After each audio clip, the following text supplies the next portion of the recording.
Mukoma Thomas weGreat Hope vatendwa zvikuru nerudo rwavakaita uye murume akashaika aidhiraivha gonyeti anonzi Richard Kandororo Manrichi. Vana mashofe havana kufara nezvese zvakaitika izvi, vakati ivo vanoda kuita meeting nevanhu vemabhazi. Then driver webhazi akakuvara akatyoka makumbo ese achiri muchipatara. Mukoma Fungai Marunguzike vanga vari assistant driver vakabva vangopararira ipapo. Patotanga noise isingaite pamasocial platforms, vanhu vachiti justice should be seen through and through. Welcome back to your channel. Please don't forget to like and subscribe. Zvarwadza zvikuru kuti ko driver wegonyeti chaakafira chii, sezvo anga ari kuratidza kuti akatevera mutemo.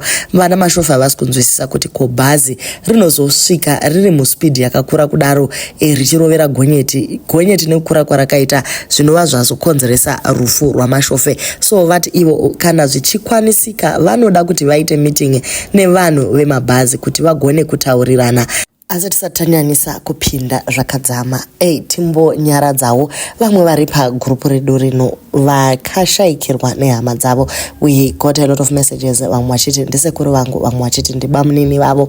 Tiri kuti hama dzadiwa kanyaradzwai nezita raJesu panguva yakadai kuoma. Kunonzi kuna mapisa rema, I will lift up my eyes to the hills where my help comes from. My help comes from the Lord who made heaven and earth. Atina mashoko mazhinji ekutaura, asi kungoti ngatidzokerei tinotarisa kuna Jehovha. Ndiye unoziva zvaachatiitira nemanyaradziro aachatiita. Kune vachiri muchipatara zvakare tinongodzokera nese message tichingoti tarisai zvakare kuna Jehovha. Ndiye anogona kukuporesai akubvisei pamibhedha yamuri muri vapenyu. Tinongoramba tichinamata takamira nemi seZimot Gossip pamwechete nema citizens eZimbabwe. Vemagonyeti vari kubhilivha kuti pari kudiwa kuti pagadzirwe association yemabhazi inenge bumbiro remutemo from Beit Bridge ichipinda kunzvimbo dzese dzemunyika. Vanofanira kuti vaestablish a highway patrol system yekuti vapote vachimisa mabhazi iwaya vachibvunza vabereki kuti vari kufamba mushe here. Kana zvadaro pobvisiwa vanhu vane corruption kuti mafines achange akaisiwa agone kubhadharwa zvese zvigofamba zvakanaka. Vanofanira zvakare kuva nemacameras ekuratidza kuti mabhazi ari kufamba sei uye necommunication kana mabhazi akuratidza kuti vakufarisa. Truck guys kuno simbonzi ndo vanhu vari careless, vanhu vematrucks, but hapana vanhu vanogona kudrive zvikuru sevanhu vematrucks ava. Chimwe chinoitika ndechekuti braking distance inotinetsei since munhu achinge akasenga load. Ukada kungomanyira kuchaya mabreki zvisina tsarukano unogona kutongo kudubuka pakakonzereswa ngozi yakanyanyisa nekuti anenge achisundiwa neload. Madriver emabhazi ari kupedza vanhu zvachose nenyaya yekuti havadi kuteerera, vanoona senge vanhu ava vanobhilonga kwavari. Pane one chinhu chisiri kuonekwa nevanhu vemabhazi ava, basa rekudriver hari sire kungopanana pachizivano iri, haridi chikomuhomwe. Madriver mazhinji ari kupedza vanhu, they are below 40. Guys, nyaya kungoti mongotora vanhu vema 2000 kwakungokandira kudeep end konzi manya nebhazi iri hazvina kunaka zvachose. Kare tichakura isu paifamba mabhazi achidhiraivhwa nanasekuru vechikuru, havachina ropa rinopisa, havamanyi, vanofamba lolo uye zvachose. Vanhu ngavasadhiza matest anenge madefensive driving aya. Chatinoziva ndechekuti isusu padefensive driving iwewe unosacrifice hwako upenyu uchiseva vanhu vakawanda, kana kuti fine unongowana a way yekuti paite minimize impact. But vanhu vanongoenda kuvehicle inspection kuya ungonobhadhara mari. Mota dzacho ukada kudzitarisa dzimwe hadzisi kana roadworthy kuti ingamanya ichita macross border nezvimwe zvakadaro. Asi ngatingoti isusu madriver ese emabhazi anofanira kuwana counseling chaiyo, kana kuti toiti counseling here, vawane kudzidziswa how to handle people.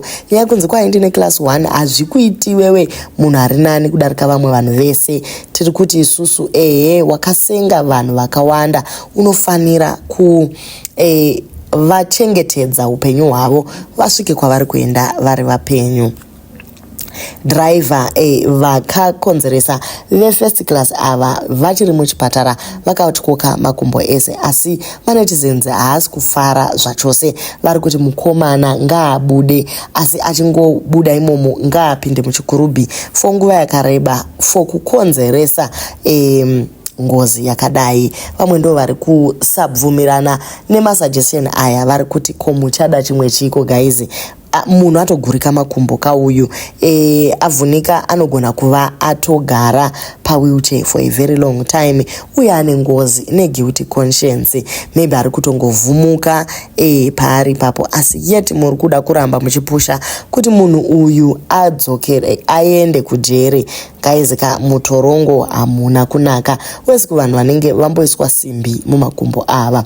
Vanhu regai kudaro vedu we, munhu ane makore ari pabasa aitodawo kushandira mhuri yake, asi Satan anorwisa. Saka munhu kana zvichiitika kwevamwe unogona kutongotaura, asi chamunofanira kuziva ndechekuti kana uine mota unogona kungozowirwawo nedambudziko rakadai. Asi zviri kudiwa apa ndezvokuti vanhu ngavaseterwe an example to show that if you do zvinhu zvekuonererwa murodhi zvimuchimanyidzana namabhazi muchidini ukaurayisa vanhu unofanira kuenda kujere. Maybe zvinhu zvingatinowo nekuti vanhu vese vashaika ava they did not deserve to die. Then vamunetsi vaposta appreciation yabva kune mamanetizens yakanzi, I just want to take a moment to sincerely appreciate your driver for the incredible help he provided during the Beit Bridge accident. Kindness yake, professionalism and willingness to help in such a critical moment truly made a difference. He's a great man and I deeply respect his efforts. If I happen to get his contact, tichavatenda personally and extend our gratitude. His action will not go unnoticed. Zvinofadza izvi mukoma Tomara vatendwa zvikuru nemanetizens chero pano tavatenda zvikuru mukoma Thomas kuti vaita basa rakanaka, asi chatinofarira ndechekuti mukoma vari kutopiwa testimony yemunhu achiri mupenyu chaiye, kuri kunzi this guy is the most humbled person I have ever met in my life. Anotopusha Great Hope Funeral Policy like it is his own. At first I thought he one of the co-owners, but aiwa takatozoziva kuti mukoma Thomas ava munhu atoriwo pabasa. Guys, anodeserva kupiwa kana kakomishini kana kutopiwa bonus chaiyo yekuraisa the Great Hope up high. Mota yakaratidza kuti yanga iri panzvimbo ichimanya ichisumudza vamwe vachimanyiswa kuchipatara vakaofa chero kusenga zvitunha. Guys, tinonamata kuti Mwari vachengete mukoma Thomas nekuita basa rakadai so iri. Izvi zvinorambwa nemuroi izvi. Guys, we wish kuti Great Hope irambe ichibata basa rakanaka kudai so. Driver we ane moyo wakanakisa, asi zvinoratidza zvakare kuti mukuru weGreat Hope uyu munhu ane moyo wakanaka. Dene boss vaityisa mukomana izoti aiwa ndiri kumanyidzana nematimeline kune zvituna zvakawanda zviri kuda kuti zvisengwe, asi nenyaya yekuti dziva munhu ari right zvikuru vakabva vatowana kufonerana vakataudzana kuti ndo zviri kuitika, kukabva kwasuggestwa kuti what can we do to help as a company. Great Hope aibatsiri vakafa voga, asi iri kutoratidza kuti inogona, it is capable of even running ambulance business kuZimbabwe ichi sumudza vanhu vanenge vakuvara. Haungamiriri kuti vanhu vapereka one business bodo, asi vakamhanya vanhu veGreat Hope kumeka sure kuti vanhu vaendeswa kuzvipatara. So tiri kungotenda guys, basa rakashandwa zvakanaka. Tonamatira vari muzvipatara kuti vafilewo zviri nani. Zvakare tisakangamwa kuisa mumunamato mhuri dzarasikirwa, vana vasiyiwa, shirikadzi dzasiyiwa, uye vana baba